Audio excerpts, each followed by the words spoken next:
Bem-vindos ao estúdio A Ilha de Cosmos, onde abordaremos um assunto crucial, o MH370. A Netflix lançou uma série de, não sei se podemos chamar de documentários, mas isso nos deixou um pouco irritados. Hoje convidamos dois especialistas, Gilles e Jean-Luc. Podem se apresentar? Olá, Xavier Titelman, ex-controlador de tráfego aéreo na Força Aérea. Investiguei e publiquei 2 livros técnicos sobre o desaparecimento do voo MH370. Então, é um assunto que eu acompanho ativamente. Jean-Luc? Bom dia, Jean-Luc Marchand. Eu trabalhei na Eurocontrol, sou engenheiro de processamento de sinais. E, recentemente, publiquei vários estudos sobre o MH, especialmente o último com Patrick Belly, um comandante de bordo. Então, antes de analisar esse famoso documentário, talvez possamos simplesmente retomar os fatos. O que sabemos com certeza sobre o voo MH370 e quais são as fontes, por exemplo, sobre o início do voo?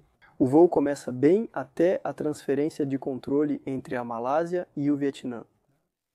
Nesse momento, temos o avião respondendo ao controle malaio e no minuto seguinte o piloto não entra em contato com o Vietnã. Não há comunicação e o transponder é desligado, portanto há elementos factuais mostrando que o transponder foi desativado. O botão foi girado, passando por posições que mostram que ele foi manipulado. Depois, um avião faz meia volta e desaparece dos radares secundários civis, ficando invisível para eles. Após isso, restam apenas os radares militares e civis que o seguiram. Jean-Luc poderá explicar isso melhor do que eu. Temos um avião que atravessa a Malásia, depois vai para o outro lado da Malásia e aparentemente termina no Oceano Índico. Com elementos técnicos, Ou seja, quando desligamos o transponder, ficamos invisíveis para os controladores civis, mas por outro lado, os radares primários, o que são eles? Sim, então o transponder responde a uma interrogação. E quando o desligamos, há várias posições e ele responde de forma diferente de acordo com cada uma delas. Mas quando colocamos em stand-by, ele não responde mais. Assim, o radar secundário e o controlador civil não conseguem mais detectá-lo. Por outro lado, existem radares primários que são simplesmente uma emissão de eco e uma recepção desse eco que mede a distância. O azimuth onde o avião está é visível, pois não pode ser desligado a bordo. Estamos lidando com uma massa metálica que reflete as ondas? E isso continuou depois que o transponder foi desligado. Sabemos fisicamente, por meio de radares, que o avião continuou voando até o Estreito de Malaca. Sim, absolutamente. Bem, sim, é isso. Até o último eco do radar, às 18 horas, 22 minutos e 12 segundos. Ali, é sabido que ele estava naquela região. Levou um certo tempo para reconstruir as rotas, porque foram diferentes radares de aproximação civil que captaram isso, além dos militares. E foi preciso fazer uma espécie de sobreposição das rotas para verificar se era realmente o mesmo avião e se estávamos falando da mesma coisa. Mas os sistemas não entenderam que era o mesmo voo. Eram pedaços e pequenos segmentos colocados um após o outro com lacunas entre eles. E como temos certeza de que foi esse avião que chegou até o Estreito de Malaca? Primeiro por eliminação, já que havia poucos aparelhos na região. Era noite, não havia muito tráfego. Conseguimos rastrear os outros e esse aí nós seguimos, porque humanamente falando, se você quiser, seguimos os rastros e pensamos que a princípio só podia ser ele. Também tem aquele famoso sinal no celular do copiloto que vai captar o solo. Então é isso, uma correlação. De fato, nesse local, ao sul de Penang, o telefone registrou o sinal e isso indica claramente que o avião estava lá. Então isso corroborava a ideia de que, de fato, essa trajetória realmente passava por ali, que era mesmo o avião que havia sido seguido. Então, nesse local, acontece também outra coisa. O avião vai voltar a se comunicar com o satélite. É isso. é isso. Alguns minutos depois que o avião saiu do alcance do radar, o sistema de satélite vai se reconectar a bordo do avião. Ele vai pedir para se reconectar à rede. E quando comparamos a última posição do radar com o arco que o sistema de satélite nos dá materialmente, percebemos que é perfeitamente alcançável para o avião, mas uma coisa é certa, o avião não está mais no Mar da China. Isso é evidente. Então, como é que a gente sabe a partir das informações do satélite? Porque o avião não envia informações de posicionamento. Como determinar a localização dele agora? O Jean-Luc entende muito mais do que eu sobre esse assunto. A Inmarsat possui 2 sistemas operacionais para verificar a qualidade da sua rede. Não é para rastrear aviões, mas depois dá para reconstruir. E graças a 2 elementos que são fundamentais. Um é uma medição de tempo. Um intervalo de tempo entre a mensagem que o avião envia de volta e a comunicação com o solo, e esse intervalo vai indicar uma distância. Isso se chama BTO. E depois a outra informação sobre a frequência. O avião tem um sistema muito simples de correção do efeito Doppler, porque ele vai muito rápido e comete um erro, e esse erro é mensurável. Então, em terra, posteriormente, somos capazes de medir esse erro. Então, essas duas informações vão nos dar ao mesmo tempo uma distância, ou seja, um raio de esfera sobre o qual provavelmente o avião se encontra. Como ele está a uma altitude em relação à Terra, vamos cruzar essas informações. E vamos dizer que são anéis a uma certa altitude, obviamente. Os anéis não possuem o mesmo diâmetro em diferentes altitudes, isso é importante lembrar. Além disso, os BFO indicam principalmente o comportamento local do avião, sua velocidade e orientação em relação ao satélite. Ou seja, o avião é interrogado pelo satélite e o tempo de resposta é em bilionésimos de segundo. E isso permite definir uma distância, já que temos um tempo de ida e volta e a frequência nos permite. No final, é como o efeito Doppler. Sabemos se o satélite está se aproximando ou se afastando do avião. Tudo isso nos permite reconstruir uma trajetória que, de modo geral, vai para o sul do Oceano Índico. Eu diria que são várias trajetórias, não apenas uma. É crucial compreender que, com base nesses elementos, os investigadores, sobretudo a Inmarsat, precisaram fazer diversas suposições. Estamos falando apenas de velocidade, mas essa velocidade isoladamente. É preciso recalcular isso com a velocidade em que o avião voa. Estamos falando da velocidade R em um avião. A velocidade em Mach depende do vento. Os ventos mudam conforme a altitude, então é necessário fazer suposições sobre a altitude do avião. A Inmarsat calculou várias trajetórias, e temos diagramas que nos mostram essas diferentes rotas. E então, dependendo da altitude e da velocidade, a trajetória final no último arco não é nada parecida. Então, é importante entender isso, que há tantas hipóteses que precisam ser feitas, que é necessário, digamos, restringir um pouco essas hipóteses, para poder ter uma área na qual no final estimamos procurar. E mesmo o último arco não é a posição final do avião, é o último retorno. Exatamente. Depois é preciso fazer outras suposições, como se o avião foi pilotado ou não, e então definir as áreas de busca. Portanto, se mantivermos a hipótese de que alguém possivelmente pilotou o avião, vemos que não é nada simples. Considerando a hipótese mais abrangente, estamos falando de milhões de km² nesse arco e ao seu redor. Portanto, isso é inviável financeira e temporalmente. Portanto, é necessário limitar e presumir certas coisas para encontrar uma área mais facilmente explorável. Então, primeira pergunta, como sabemos que esses dados que foram registrados por uma Inmarsat, como sabemos que eles não foram adulterados ou inventados depois? Primeiro, é preciso praticamente ser um fabricante de equipamentos para saber o que há nas caixas a bordo do avião. Além disso, é extremamente difícil modificar esses dados, pois seria necessário acessar praticamente todo o aparelho para alterá-los. Seria necessário modificar diversos computadores de bordo e softwares, implementando-os, o que é impossível. E como sabemos que a própria Inmarsat não inventou esse conjunto de dados? Então, você sempre pode se fazer essa pergunta, mas ainda assim a credibilidade da Inmarsat está em jogo, que eles levaram um certo tempo para verificar os dados, que eles analisaram e principalmente que eles não têm nenhum interesse nisso.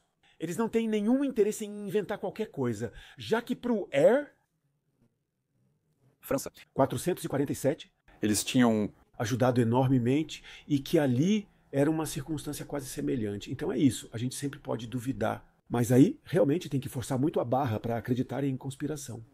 E pensar que eles realmente manipularam os dados. Porque os dados, esses sim, têm uma certa riqueza.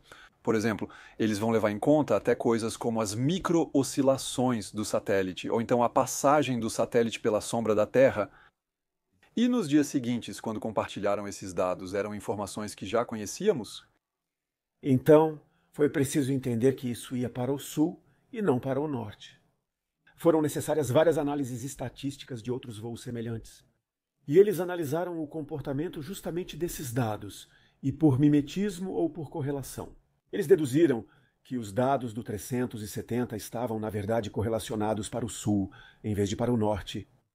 Mas sim, era importante entender, seja o oscilador, seja o eclipse do satélite. Para saber por quê, esses dados incluíam um comportamento inesperado. Mas uma vez que entendemos isso, já estava feito.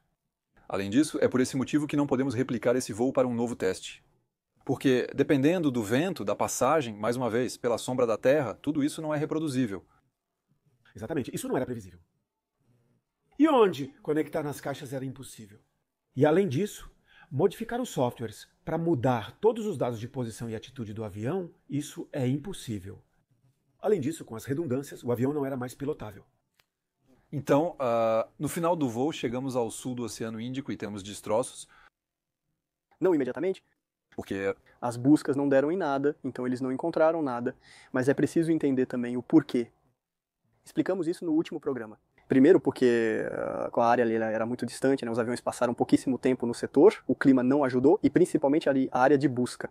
É necessário imaginar que iniciamos as buscas cerca de 20 dias após o desaparecimento da aeronave. Como iniciamos a busca por destroços? 20 dias após o acidente, é esperado encontrá-los a uma distância média de 700 quilômetros. Se estamos procurando um avião em Paris, significa que os destroços não estão lá. Devemos procurá-los em Marsella. Então já não é tão simples assim. Depois, tudo também foi regularmente alterado de acordo com o que tínhamos detectado nos pings. Procuramos ao longo desse 7º arco, mas a área é imensa, e mesmo assim não encontramos nada, só encontramos destroços. Só 1 ano e meio depois, com o Flaperon, a primeira peça que chegou, muita coisa é dita na Netflix sobre... Falaremos sobre o Flaperon. Aliás, temos mais de 20 peças de destroços do voo MH370, eu diria uns 30. Continua chegando, continua chegando. Temos certeza de que alguns desses destroços são autênticos? Não há muita razão para... A dúvida levantada na Netflix é que o Flaperon não possui sua placa de identificação. Há várias razões pelas quais esse Flaperon não tem essa placa de identificação, não apenas devido à desmontagem da peça ou do avião. Além disso, o que está sendo questionado é... Posso dizer uma palavrinha sobre isso, sim. Quando encontraram o Flaperon, houve uma reportagem ao vivo da CNN sobre o assunto. O que era um Flaperon no avião? Na imagem da CNN, o Flaperon está sem sua placa devido ao Skydraw. Há várias razões para uma placa se soltar. Não é só durante o desmantelamento, de fato, pode ser que... Pode cair, ou desde a concepção, talvez nem estivessem lá ainda possivelmente colocadas depois para a identificação desse Flaperon, o que é bastante questionado na Netflix. Sobre o fato de isso ter sido anotado à mão em um formulário, não há nada de surpreendente. A foto do formulário, aí está. Percebe-se que não é a única peça anotada à mão no formulário. Então, se basear nisso para dizer que a peça não está devidamente autenticada, desculpe, não existem 36.000 nem 36.777 Flaperons que acabam no Oceano Índico. E além disso, há outras peças que são flaps, que são até partes internas do avião. E que foram identificadas, porque os materiais correspondem, o favo de mel corresponde à espessura, à pintura. Então, há vários motivos pelos quais, de fato, as peças têm toda a probabilidade. Ainda assim, há 7 ou 8 que são identificadas como certas. Porque há números de série únicos. Aqui estão alguns números de série registrados. Cada fabricante tem seu próprio processo de qualidade. Alguns são feitos à mão, como a casa, enquanto outros são mais informatizados e gravados. Aliás, dentro do frasco havia números gravados. Sim, que foram autenticados. Muitas vezes são números genéricos, como a maioria das peças. Portanto, não podemos identificá-los formalmente com este frasco, exceto por esse número. Então, nas informações que também sabemos com certeza, esses sinais, essas trocas entre o satélite e o avião, informam sobre várias coisas. Existe o que chamamos de solicitações de logon. O que isso significa? Então, quando uma comunicação via satélite, ou seja, um modem ou um telefone celular para o avião, digamos assim, precisa se conectar. Ele deve seguir um protocolo e solicitar uma conexão através da rede via satélite. E então há um conjunto de pacotes de dados que são trocados para informar. Eu sou tal modem, com tal número, especialmente com tal número de voo. Isso é importante. Talvez falemos mais sobre isso depois. A tripulação inseriu esse número de voo. E além do identificador, como o número pontifícia Universidade Católica, ou do seu telefone, isso vai ser transmitido para a rede que diz: muito bem, você tem autorização para se conectar. Vamos conectar. Eles verificam tudo e estabelecem uma conexão.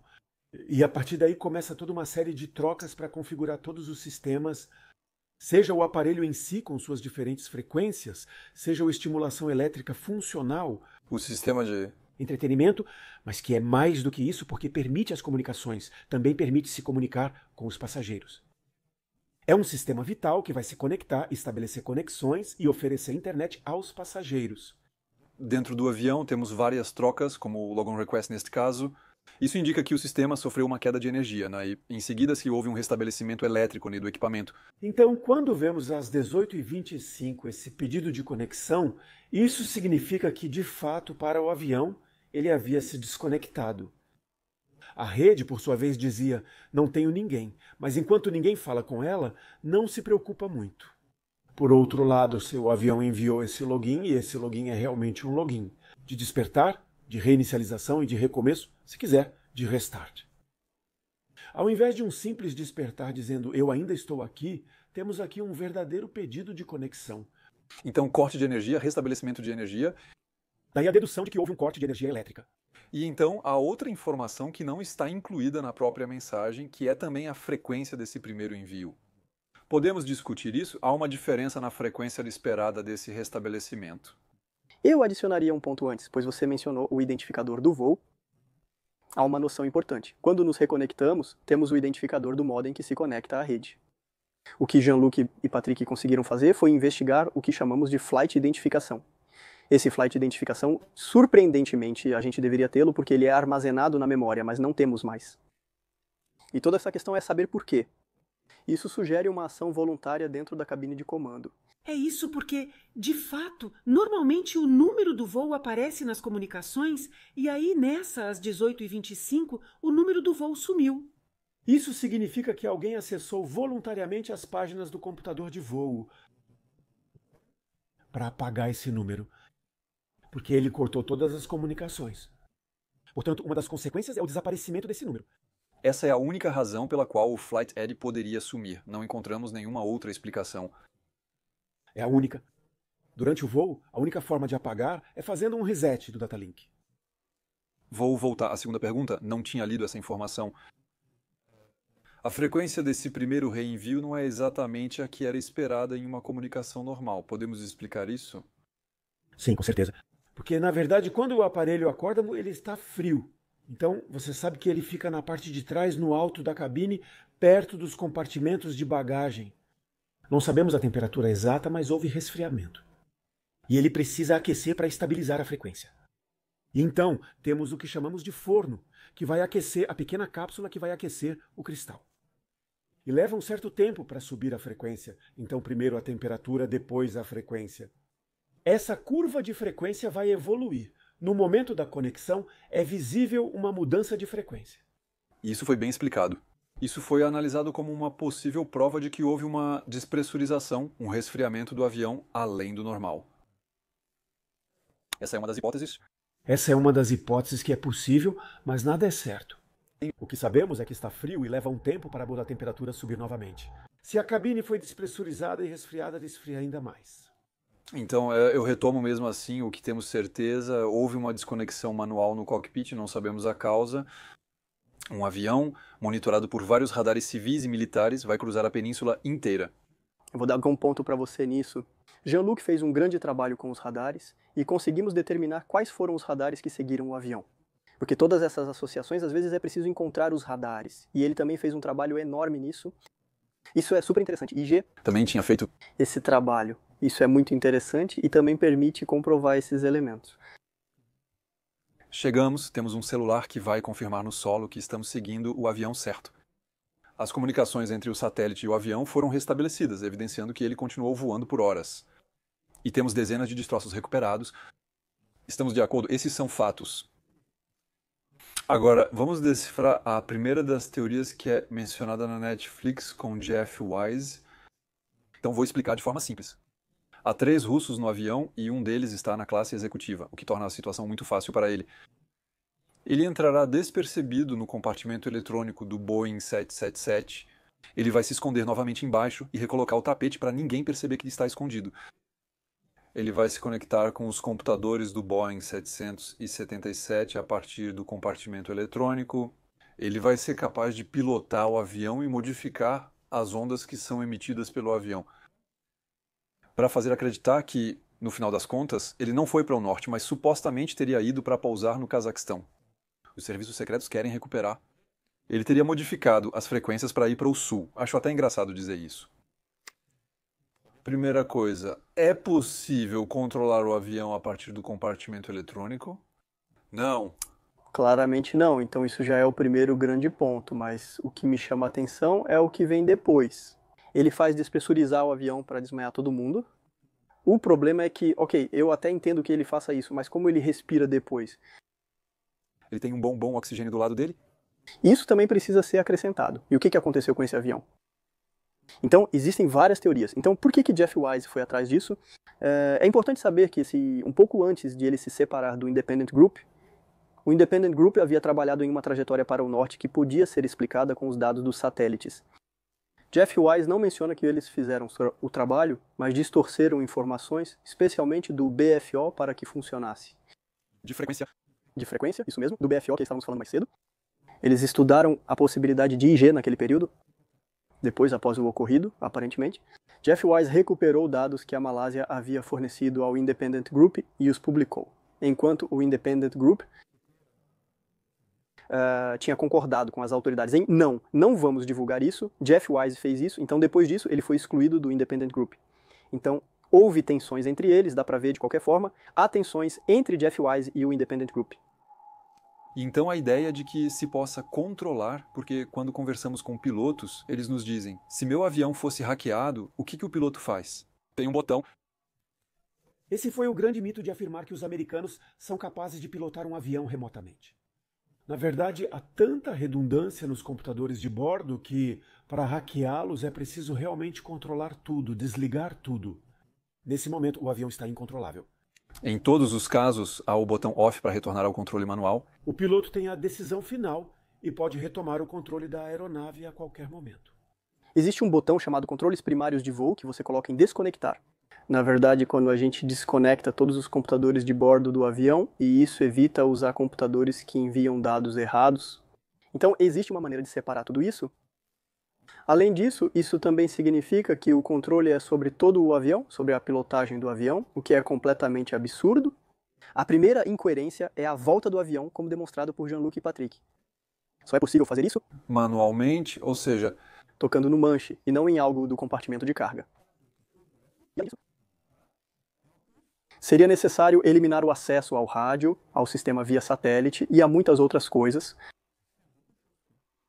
Tecnicamente, isso não se sustenta, pois não percebemos a complexidade exigida. O cenário é meio estranho, um pouco.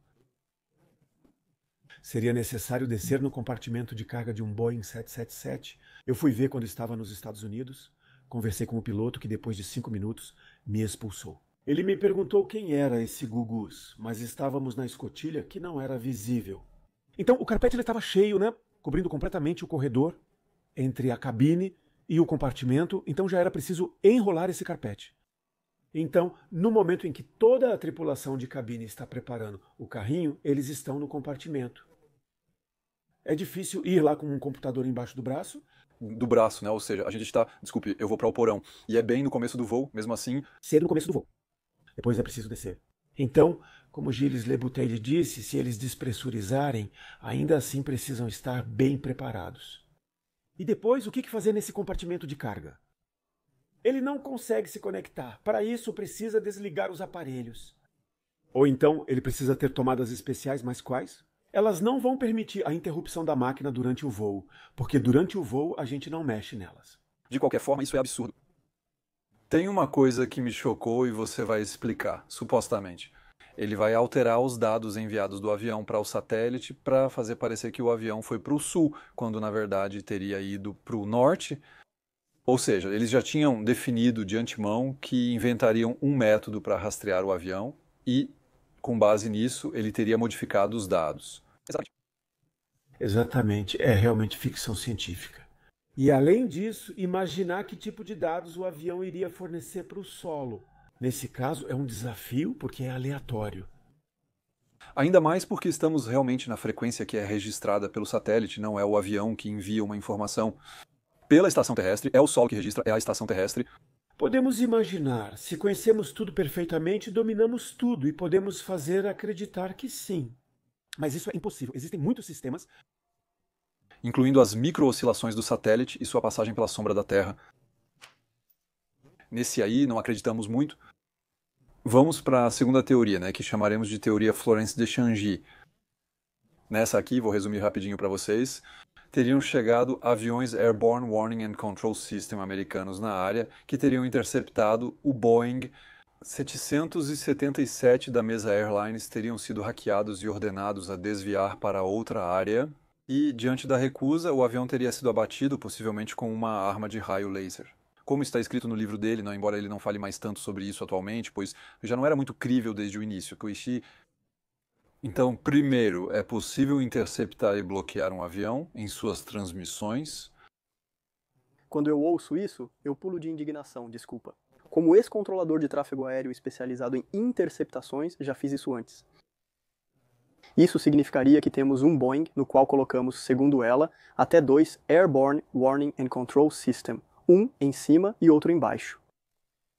Então, escoltamos esse avião até a fronteira da China. A primeira incoerência que eu noto é que a velocidade máxima de um Airborne Warning and Control System é incompatível com a velocidade de cruzeiro de um Boeing 777. Se conseguirmos interceptar o avião, significa que os Airborne Warning and Control Systems estão sendo deixados para trás, pois o avião é mais rápido. Isso significa que, quando eles chegam na fronteira chinesa, já faz tempo que os Airborne Warning and Control System ficaram para trás. Então, essa é a primeira incoerência. A segunda se refere ao bloqueio de sinal. Ela cita um ex-membro da Força Aérea dos Estados Unidos da América que afirmou que os Airborne Warning and Control System possuem uma capacidade fenomenal de bloqueio de sinal. Eu me pergunto por quê? Porque há uma grande confusão sobre um sistema instalado nos Airborne Warning and Control System americanos a partir de 2012, nos blocos 25 ou 35, não lembro mais a modificação. Os Airborne Warning and Control System americanos e franceses foram equipados com um novo sistema de guerra eletrônica, o que chamamos de serviço militar. Quando falamos de guerra eletrônica, imediatamente pensamos em quê? Na viagem, as duas saliências na lateral do avião não fazem parte de um sistema de viagem. E são sistemas de localização, detecção e identificação de radares. Basicamente, detectamos um radar e o associamos a um ponto de radar. E isso permite ao WAX dizer aos caças que ele controla: olha, o alvo a ser atacado está ali. Sabemos que, aparentemente, o radar detectou um MiG-29 ou um Sukhoi 27 naquela direção. Porque podemos autenticar qual é o tipo de radar que está na nossa frente e assim podemos saber sua posição e o tipo. Pronto. Isso permite alertar os caças. Atenção, tomem precauções e adaptem suas táticas de acordo com o que está à frente. E aí, essa confusão em relação ao que está instalado nos Airborne Warning and Control System desde 2012 nos Airborne Warning and Control System americanos. O bloqueio dos Airborne Warning and Control System é impossível, pois não é compatível com a forma de utilizá-los. Para usar um Airborne Warning and Control System para bloquear, é necessário aproximá-lo do emissor-alvo. Porém, um Airborne Warning and Control System a gente vai manter longe. Concordamos que o Boeing 777, o MH-36, está enviando sinais aqui. Não é ele que precisa ser bloqueado. Nesse caso, teria que bloquear todos os radares, todos os controladores aéreos em solo. Aqui você pega uma interferência, mas em todo um monte de espectros. Sobre interferência de radar, é necessário fazer uma interferência direcionada. Em cada radar que acompanha o avião, então, já significa que é preciso mirar em vários radares. Já não é tão simples assim. Depois, interferência de rádio. É evidente que o avião perdeu a comunicação com o controle de tráfego aéreo. E aí está a primeira incoerência. Florence de Tianji explica que os Airborne Warning and Control System conseguem se comunicar com o avião para orientá-lo a alterar sua rota. Se eles o bloquearam, isso é incoerente. E o terceiro parâmetro indica que o SITECOM também teria sido bloqueado. Estamos lidando com outra faixa de frequências, uma direção totalmente diferente. Eu até duvido que isso seja realmente possível. Então, já de cara, quando a gente olha isso, pensa que não é razoável. Ou seja, a informação que ela recebeu desse ex-militar. Antes de sair espalhando isso e criar todo tipo de cenário, o mínimo de responsabilidade é estudar e verificar a informação que foi passada para ela. Porque vejo várias incoerências técnicas que precisam ser resolvidas. Isso não funciona porque quando se interfere em um sensor como um radar, pode-se saturá-lo com um monte de ondas. E vamos saturá-lo, é isso. Mas isso não torna um avião furtivo. Ou seja, vamos fazer barulho para mascarar o radar em uma nuvem de vários outros radares, de modo que os operadores em terra. Mas, sobretudo, o objetivo do ruído é impedir que os sistemas capazes de lançar mísseis consigam travar no radar correto. Vamos enviar dezenas ou milhares para confundi-lo e dizer, no final, você não consegue saber qual é. Não dá para fazer um avião desaparecer. É assim que funciona. Vamos supor que somos todos incompetentes e que essa é a solução correta. O avião foi abatido exatamente naquele local. Tivemos pessoas que nos disseram, eu vi destroços na água com o Tom Nod na época. Há fotos tiradas e compartilhadas mundialmente, permitindo que as pessoas tentem encontrar destroços do avião. Então, temos pessoas muito convencidas de que viram algo. Isso é credível? Isso não é nada. Sorri ao ver essa cena na Netflix, pois além disso, as imagens mostradas com essa pessoa, não duvido da sua boa fé. Mas quando olhamos os esquemas do avião, que são colocados sobre o que ela diz ter, pelo menos temos um esquema de um avião da Boeing 777 de frente. Pensando o mínimo, nós estamos vendo uma imagem que foi tirada do espaço, praticamente na vertical. E o que essa pessoa identifica é um avião visto de frente. E não é só isso, tem um monte de outros elementos, ele diz. Mas isso não é possível. As pessoas veem o que querem, principalmente porque a definição das imagens é mais do que mediana. Além disso, notei nas redes sociais, especialmente em sites interessados na partida 3110, que isso reacendeu o interesse de algumas pessoas em buscar tais imagens. E ontem mesmo eu vi uma pessoa que tinha filmado algo que ela viu no computador dela no Google Earth. Abaixo vemos a data 2022. Uma pessoa está buscando o voo MH370 imagens de satélite, que foi tirada em 2022. Sim, vai funcionar muito bem. Florence Deschangy apresenta elementos como o fato de parte da carga do cargueiro não ter sido verificada nem passado pelo scanner, segundo ela. Isso é verdade? E então, afinal, isso é algo totalmente anormal? Eu também fiquei surpreso. Além disso, a Netflix prova que Florence Deschangy não está contando toda a verdade. Na imagem que aparece no documentário, temos um trecho de um relatório de onde Florence Deschangy tira a informação, dizendo que a carga da Motorola não foi escaneada. É verdade, está escrito. O que ela omite está no mesmo parágrafo. O que é dito é que a carga de Motorola foi inspecionada fisicamente, antes de sair da área de carga por funcionários da segurança que eram credenciados, e além disso, ela foi lacrada. Os procedimentos para esse tipo de carga iniciam quando vem de um remetente conhecido e verificado por uma empresa credenciada. Quando chega ao aeroporto, eles só verificam os lacres. Não há motivo para fazer uma nova inspeção física ou mesmo um escaneamento. Sabemos que os scanners não eram grandes o suficiente para essa carga, mas a inspeção foi realizada. Novamente, me revolto quanto a isso. Temos uma força de mudança que só nos conta uma parte da verdade e omite nos dizer isso. E isso me incomoda, não se diz tudo. Diariamente, ao redor do mundo, aviões decolam com parte da carga. A segurança é controlada com cães e outros meios, mas as bandejas de refeição não necessariamente passam por um scanner, o que é normal. O processo é o mesmo. Os contêineres não são abertos no aeroporto, sendo inspecionados e lacrados antes da chegada. Se estiver lacrado, não há comprometimento nos lacres. A carga não é reescaneada de forma alguma. Um pequeno ponto também. Ela diz que há exercícios militares acontecendo ao mesmo tempo que o desaparecimento do avião? Não. Falso. Eu até fiz um vídeo completo sobre isso, onde falamos sobre Cobra Gold e Cop Tiger. Um dos exercícios de desembarque de tropas havia terminado há cerca de 1 semana e meia. O outro, Cop Tiger, começava 2 dias depois, mas isso não era verdade no momento do desaparecimento. E quanto a isso, não tenho dúvidas de que ela estava informada e sabia. Então me pergunto por que ela fala informações que pelo menos verificou minimamente. Basta procurar no... Internet a gente encontra. De qualquer forma, eu até fiz a lista dos aviões para saber se havia Airborne Warning and Control System americanos, mas não havia. Os Airborne Warning and Control System eram de Singapura, então não eram americanos. Também é dito na reportagem que a segunda zona de busca, que ficava do lado do Estreito de Malaca, basicamente, os malaios vão inventar isso. Não lembro quantos dias depois, 4, 5 ou 6. Temos provas do contrário? É falso, é falso. Até mesmo Ghislaine Watrolo, eu desmenti o que ele disse recentemente. Faz tempo que ele fala isso, mas eu não tinha coragem de desmentir. Em menos de 24 horas após o desaparecimento do avião, o gabinete do primeiro-ministro emitiu um comunicado informando a abertura de uma zona de busca do outro lado da Malásia. Porque não se descarta que o avião tenha feito meia volta. No dia seguinte, coletiva de imprensa, estamos no segundo dia, o diretor da aviação civil abriu a coletiva dizendo: como vocês sabem, desde a declaração do primeiro-ministro ontem, enfim, desde seu comunicado, abrimos uma nova área de busca no Estreito de Malaca. Nessa coletiva, abordamos o assunto com o general da Força Aérea, que fala sobre os rastros de radar. Eles não têm certeza se é o MH370, porque falta o transponder. Como controlador, se houver um radar primário, sem transponder e sem contato com o piloto, não consigo confirmar se é realmente esse avião. Então, se eles foram cautelosos no começo, porque não tinham certeza, depois aguardaram outras confirmações. Mas já no terceiro dia, mapas foram mostrados aos jornalistas com as áreas de busca. Essas imagens nós temos. Vamos disponibilizar esses vídeos para que as pessoas possam conferir tudo o que estamos dizendo. Publiquei esses vídeos para mostrar às pessoas o que foi dito nos primeiros dias. Publiquei esses vídeos no meu canal do YouTube para que as pessoas possam verificar por si mesmas e não acreditar cegamente no que lhes é dito. É importante destacar que os malaios não tinham muita experiência com esse tipo de catástrofe. Infelizmente. E a comunicação deles foi hesitante e mal administrada. E, em conclusão, isso trouxe muita confusão nas mensagens que eles tentaram passar. E isso tornou as coisas complicadas. Claro, 2 pequenos depoimentos também de pessoas que confirmariam essa experiência de Tianji.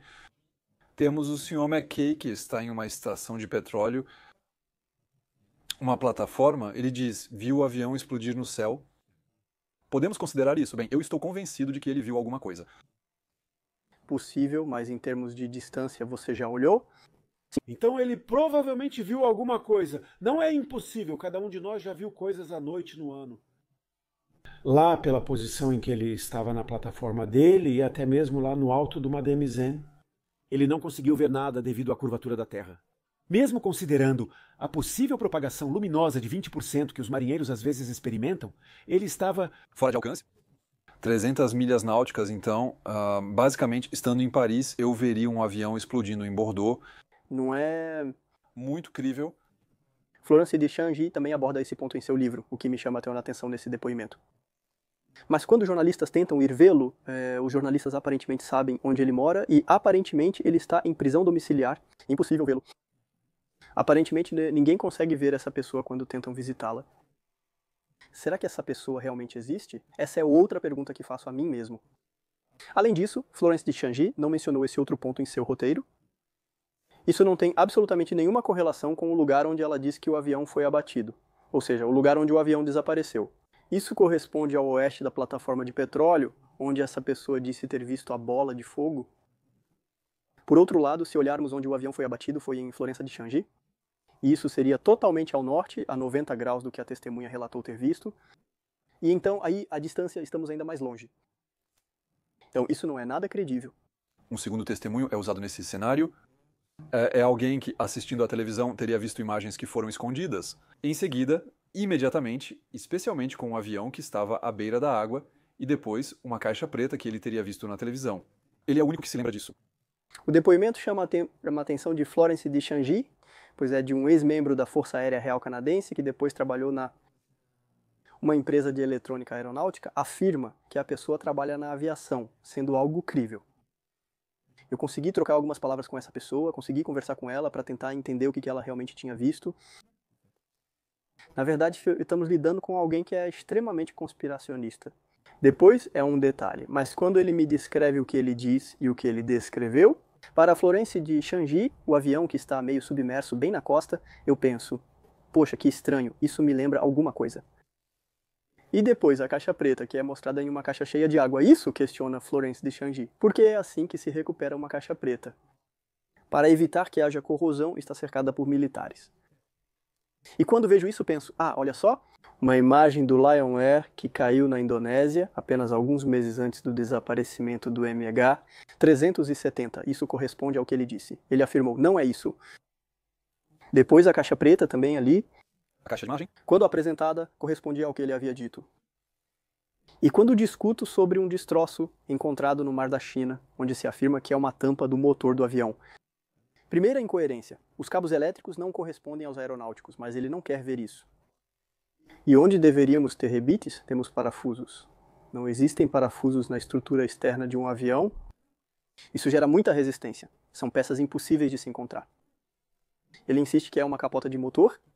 Eu quis mostrar para ele uma foto de um manual da Boeing onde essa peça aparece. Eu lhe digo, não, isso não é possível. A curvatura não funciona e as coisas dentro não combinam. Ele muda de ideia, diz que é uma escotilha do trem de pouso. Eu mostro de novo um esquema da Boeing para ele. Não, olha, a peça tem que ter isso, isso e isso. Ele muda de ideia novamente, decidindo por outra peça. Basicamente, a pessoa não é nada confiável. De qualquer forma, ele viu algo na televisão, não era isso. E Florence de Changy não conseguiu encontrar as imagens. Isso, a gente ainda instila a dúvida. Mas a Netflix insiste na probabilidade de que isso seja verdade. Tem um último elemento no qual eles insistem muito, que são as famosas gravações. O FBI chegou já no dia seguinte para ir até a casa do piloto para recuperar todas as informações. Verdade, não é verdade? Não temos nenhuma prova e, principalmente, nunca pude confirmar as informações que Ghislaine Watrolo me passou há alguns anos, quando ainda mantínhamos contato. E eu nunca consegui provar a intervenção do FBI desde o primeiro dia. O que sabemos, e isso nunca foi escondido pelas autoridades nas coletivas de imprensa, é que o FBI entrou muito rapidamente no caso. Desde o início, há investigações sobre os passageiros, então o FBI está inevitavelmente envolvido por se tratar de um avião da Boeing. Os interesses americanos estão potencialmente impactados. Só uma palavra sobre a França, o caso de Germanwings. O FBI também foi acionado, então isso é, vamos dizer, clássico, mas é comum que em um caso onde há uma potencialidade criminosa, o FBI possa ser chamado. Mesmo em casos assim, na França não há... Havia apenas um passageiro americano também. E eu diria até que estaríamos em um avião da Airbus. O FBI e a Gendarmeria Francesa também teriam sido envolvidos da mesma forma, porque há gendarmes nas embaixadas, mas também há agentes do FBI nas embaixadas americanas. O FBI não atua apenas em território americano. Seu campo de atuação é muito mais amplo do que isso. Amplo. E as autoridades malaias nunca esconderam que pediram assistência técnica ao FBI, especialmente para o simulador, porque o FBI não quer transmitir as informações à justiça francesa, especialmente aos advogados de Ghislaine. Isso já é outro debate. Aqui entramos em questões de cooperação e justiça, notando que nem sempre as coisas funcionam bem. Mas esse não é um caso isolado. Há muitos outros, como o MH370. Então, o Egypter... O desaparecimento do avião no Mediterrâneo continua sem informações e gera desentendimentos entre França e Egito. Apesar de ouvirmos falar menos sobre isso, a situação não avança. Então, estamos de acordo? A polícia da Malásia recuperou esse simulador de voo, tentou recuperar os dados que haviam sido apagados e, como não conseguiu, acabou fornecendo-os ao FBI depois. Ou talvez até mesmo desde o início? Desde o início pode ser. Eles até já desde o começo nem cooperaram com o FBI, nesse sentido. Segundo um artigo, os americanos fizeram uma proposta que ainda não foi aceita. Então, a Malásia recusou a assistência do FBI num primeiro momento e depois aceitou. Então, vamos para outras opções, igualmente plausíveis. Vamos lá. Os moradores das Maldivas viram algo sobrevoando o local. Acho que eu mesmo não aprofundei muito essa história. Mas as cores não batiam, o avião não batia, a altitude também não, então havia muitas incoerências no que ele dizia. E além disso, o timing não batia e a autonomia do avião também não. Portanto, a observação ocorreu após o avião atingir sua capacidade máxima de voo, levando em conta o combustível com o qual decolou. Estamos falando de Tosh-Croix, são cerca de 45 minutos, quase uma hora, não apenas alguns minutos. Destaco que Florence Deschangy investigou o caso na época e demonstrou, através de conversas com pessoas na torre de controle, que não era o caso. Então, às vezes, ela realiza um trabalho reconhecível. Exatamente, Diego Garcia. Os americanos derrubaram o avião porque suspeitavam que ele queria repetir o ataque do 11 de setembro contra uma base. O problema é que as informações dos satélites não confirmam isso. Sim, isso não corresponde às informações. Satélites. E além disso, o alcance não funciona, também não funciona. Trabalhamos com pilotos do Boeing 777 que analisaram tudo, sabemos a quantidade de combustível que tinha. Considerando o início da trajetória do avião, não havia combustível suficiente para alcançar essa área. Em todos os casos, os satélites indicam um afastamento do avião em relação a eles, não uma aproximação. Cápsio, Ilhas Christmas, você fazia parte da equipe Cápsio na época? Sim, eu fiz parte. Na verdade, no começo, como o Gilles disse, no início, a gente precisa fazer algumas hipóteses.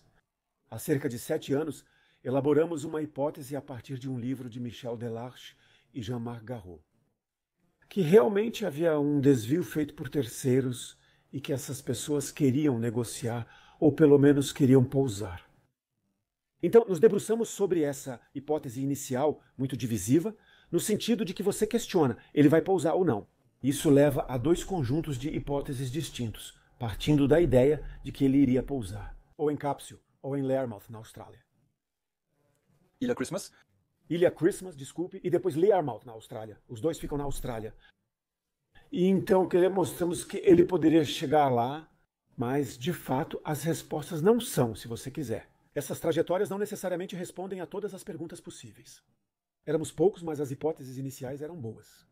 Então, vamos explicar cientificamente por que era correto Mas a trajetória como tinha sido reconstruída implicava variações de altitude, velocidade e trajetória que aconteciam exatamente entre os pings. E isso torna a probabilidade de todas essas mudanças terem ocorrido ainda assim baixa. Operacionalmente, elas são menos consistentes que o último estudo feito com o comandante Blely. Era necessário que as circunstâncias fizessem os dados se encaixarem bem, por isso as construímos dessa forma. Mas operacionalmente é verdade que um piloto teria feito diretamente um Crismos para pousar. Sem fazer esse desvio, sem fazer esse desvio que teria sido fatal. Então, de fato, há um pouco de... Então você se afastou um pouco dessa primeira hipótese, né? Eu tenho a mente aberta. Estou interessado em todos os tipos de hipóteses, especialmente nesse segundo conjunto. De fato, vamos muito mais longe, somos muito mais precisos e, principalmente, respondemos praticamente a todas as perguntas que você pode ter. É um trabalho insano o que eles fizeram. As pessoas precisam entender que estamos à mesa. Acho que passamos centenas de horas e... de noites. Nesse trabalho, existem milhares de páginas de análise e centros de pesquisa equivalentes aos cenários do Centre National de la Recherche Scientifique. Há muitas pessoas, astrofísicos, há muita gente que trabalhou. E frequentemente de modo sutil, pois Patrick e Jean-Luc não ouvimos muito eles em público. Agora, ouvimos bem Jeff Wise e principalmente Florence Deschangy há algum tempo. Mas o trabalho que eles fazem nos bastidores, eles fizeram um trabalho incrível. E quando digo incrível, ao conversar e encontrar Patrick Bledy, pela primeira vez eu tinha alguém que fazia tudo se encaixar, tudo. O trabalho realizado por Jean-Luc e sua equipe é imenso. Sim, porque Patrick tinha partido de uma hipótese que é muito, muito séria. Por outro lado, ele não tinha revelado certos detalhes técnicos. No momento em que foi preciso detalhar a trajetória para ser totalmente convincente, foi necessário mergulhar para que tudo coincidisse com os dados, e então encontrar a trajetória real que nos leva até lá. Mas as ideias básicas que ele encontrou são extraordinárias. É simplesmente partir de coisas aeronáuticas que um piloto comum pode usar para construir sua trajetória. E isso funciona. Aliás, um detalhe sobre as marchas. Temos o meio giro do avião, que eles nunca conseguiram reproduzir as autoridades. Patrick e Jean-Luc conseguiram reproduzir esse meio giro no simulador de voo. Porque, na verdade, a gente olhou os dados do radar e você percebe que todo mundo se baseia nesses dados do radar. E eles esqueceram que um radar faz previsões.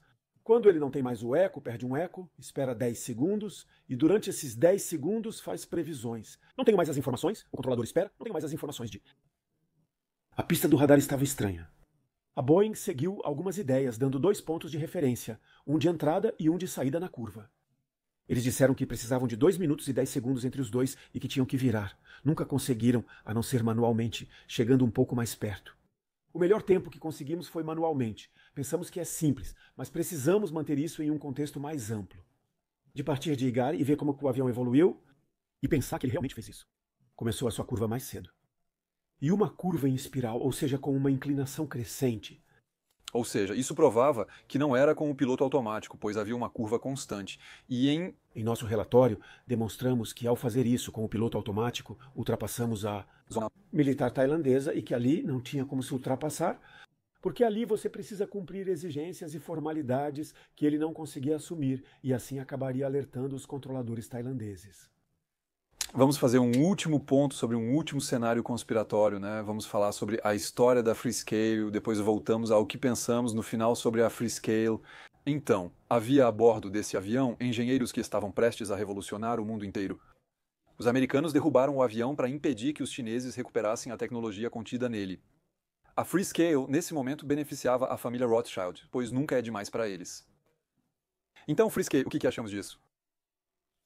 Isso é uma invenção recente, pois na verdade é simplesmente isso. O que estava em questão eram histórias de patentes, possivelmente de engenheiros que os americanos teriam querido recuperar. E, na verdade, elas são patentes bem simples de otimização, de produção, de chips, de circuitos eletrônicos.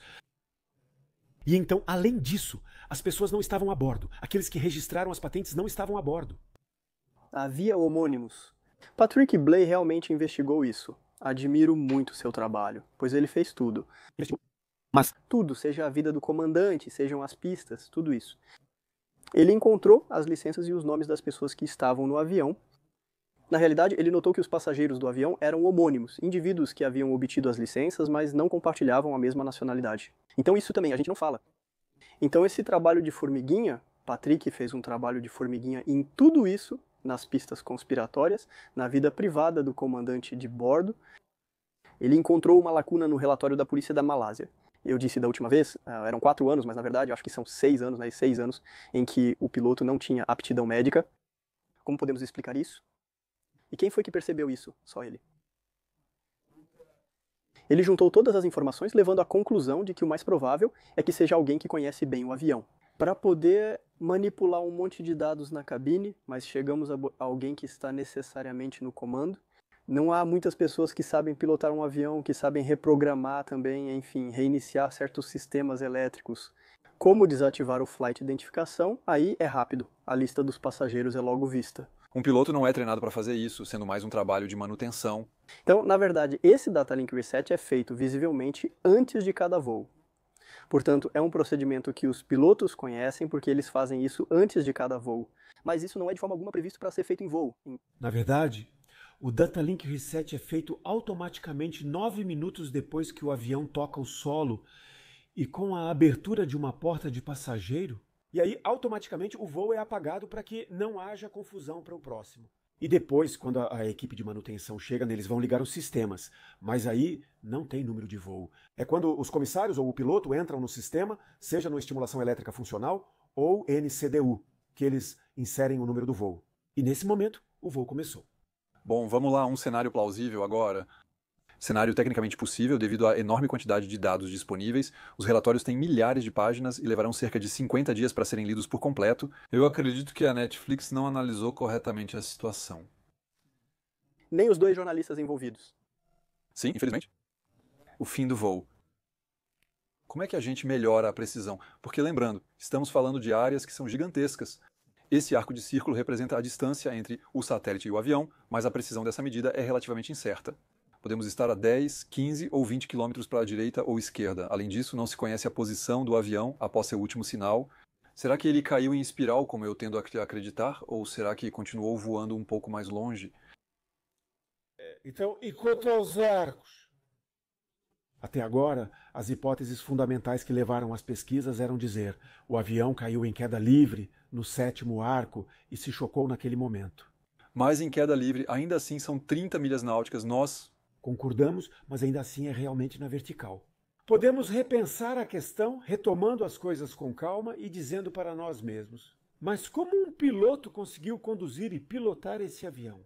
A velocidade do objeto determina a curvatura da sua trajetória no alto.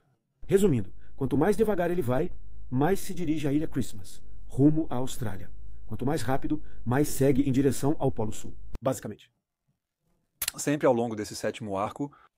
Então, não é ao longo, ele vai cruzar o 7º, porém, seu ponto de queda não está muito distante. Então, agora, ele caiu na vertical, como você acha, em espiral ou como nós achamos? Não que tenha havido manipulação pelo piloto e preparação para amarar.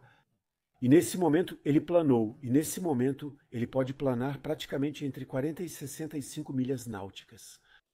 150 quilômetros após o último ponto de emissão de mensagem. Exatamente. E o fato de haver poucos destroços mostra ainda assim que o choque com a água foi, a princípio, calmo. Vamos dizer calmo. Com 2 metros de ondulação, um avião com 6 metros de diâmetro não é calmo, mas não é o rio Hudson. Concordamos, mas ainda assim é um indício de que ele não tem. Porque se ele tivesse caído em espiral, com uma velocidade de descida dita a priori de 14 mil pés por minuto, aí sim é concreto. Então o avião seriam milhões de fragmentos que a gente iria encontrar. E que a gente teria visto. No entanto, se eu advogar a favor da sua teoria, peças do avião foram encontradas, incluindo a chamada nose-tap. A análise dos furos das porcas indica que vibrações fizeram com que ela se soltasse antes do impacto com o solo. Essas vibrações também não poderiam ser causadas por uma amaragem prolongada? Talvez. Também temos as análises iniciais sobre o flaperon, que dizem que ele estava estendido, mas no final descobrimos que as peças tinham um impacto em comum, porque encontramos 2 peças, uma de cada lado, que mostravam mais que estava recolhido naquele momento. também foram encontradas peças dentro do avião, especialmente um painel de estimulação elétrica funcional, que normalmente fica em um assento. Tudo isso me faz pensar que o avião se desintegrou no impacto e que não foi colocado em configuração de amarragem. Concordo, podemos discutir isso longamente. No entanto, Argyris Kamoulakos fez estudos sobre como se comportava uma peça como o Fapron, retomando os materiais, as formas, a estrutura interna e fazendo-a amarar como um pouso na água. E percebe-se que o rasgo ao longo dos rebites, como um zíper no final das contas, é totalmente reproduzível dessa maneira. Então, o fato de ser a massa de água que é drenada, então, do jeito que eu entendo, suas contradições do jeito que eu entendo, é na verdade. Esse impacto poderia ter quebrado as bielas e levantado o flaperon. E nesse momento, o impacto poderia ter acontecido como se eles estivessem um ao lado do outro. Larry Vance descreveu isso muito bem, e eu concordo bastante. Isso me parece plausível, né? Não estou dizendo que acredito totalmente, mas Isso me parece plausível e cientificamente correto. É uma opção perfeitamente possível que explicaria por que não estamos na área certa. as peças internas sugerem várias teorias sobre o que aconteceu com o avião. A Argélia também considerava a teoria de que o avião teria se partido em, no mínimo, 3 partes. E então, se a fuselagem se parte, inevitavelmente, vamos ter partes do interior do avião que também vão se quebrar. Foi encontrada na parte dianteira de uma divisória do avião, cuja localização é conhecida, na parte da frente da aeronave. Será que o avião não se partiu nesse local? A deformação sobre o painel estimulação elétrica funcional pode indicar isso? A peça encontrada não confirma que ela estava nesse local naquele momento? No momento do impacto, ela foi deformada pela desintegração do avião. A teoria de... Bem, se chamarmos de teoria, é uma hipótese de que o avião possa ter ameriçado, mas isso não significa que o avião tenha terminado em uma peça só. Muito pelo contrário, foi isso que dissemos. Portanto, é possível que o avião tenha se desintegrado. E não podemos descartar a possibilidade de que não havia ninguém nos controles no final. A área explorada desde o início considera que ninguém mexeu nos controles no final. Isso é preciso dizer, porque as pessoas não sabem disso. Não encontramos nada. Depois da curva para o sul, após o Estreito de Málaga. Isso. Por quê? Porque há uma trajetória que segue em linha reta? Os investigadores levantaram a hipótese de que o avião seguia em linha reta porque talvez não houvesse ninguém pilotando. A gente não sabe de nada ainda. No final, foram obrigados a restringir isso, considerando a hipótese de alguém estar no comando. Temos uma área que cobrirá vários milhões de quilômetros quadrados, estendendo-se por todo o 7º arco. Isso, eu estou... Desculpe, no início era mais fácil, né? Porém não sabíamos que seria inútil. é isso. Essa era a hipótese mais simples para restringir a área. Seu trabalho resultou em uma área um pouco mais precisa. Podemos discutir isso? Sim, então é uma área muito mais restrita que está no limite da área já escaneada. Representa cerca de 350 milhas náuticas quadradas e levaria aproximadamente 5 dias para escanear. Mas, obviamente, como não sabemos o que aconteceu, fizemos a hipótese de que o avião continuou em linha reta, que a pessoa no comando desceu praticamente em linha reta. Bom, ela poderia ter desviado com o vento pelo fato de estar planando, então ampliamos um pouco.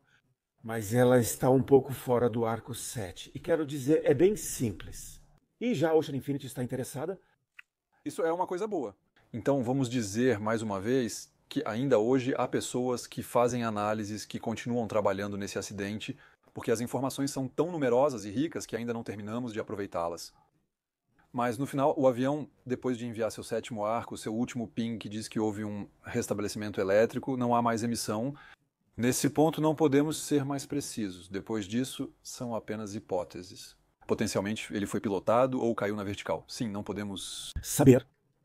O que sabemos, por outro lado, é que, de fato, a sequência do Logan, porque é um Logan de novo, como o do primeiro arco. Então, corte e restabelecimento de energia elétrica? Exatamente. Então isso quer dizer que realmente aconteceu alguma coisa na rede elétrica. Então nós interpretamos isso de forma que a administração pública unificada tenha retomado o controle. E como ele precisava de energia para as bombas hidráulicas, ele desligou do sistema tudo o que não era necessário. Porque quando os motores desligam, e nós temos a prova de que os motores desligam pelo cálculo da desaceleração da frequência do ping, nesse momento eu não diria até esse ponto. Então, temos indícios de que pode ser isso. Pode ser, mas não é tão óbvio ter tanta certeza assim. Essa é a hipótese que está sendo levantada, de qualquer forma. Exatamente. Vamos explicar de qualquer forma, no final, a esse corte do motor que provoca uma desaceleração do avião, que pode ser analisada a partir da frequência de onda que foi enviada, como uma desaceleração ligada ao corte do primeiro motor. Então, o avião para de gerar eletricidade pelos seus motores normais e aí, nesse momento, a administração pública unificada vai ser acionada para gerar eletricidade. Nos últimos segundos do avião, há uma sequência mais conhecida do que o restante do voo. Não é tão simples assim. Descobrimos que, a princípio, o combustível do motor direito fazia com que ele parasse antes do motor esquerdo. Certo, vamos partir dessa hipótese.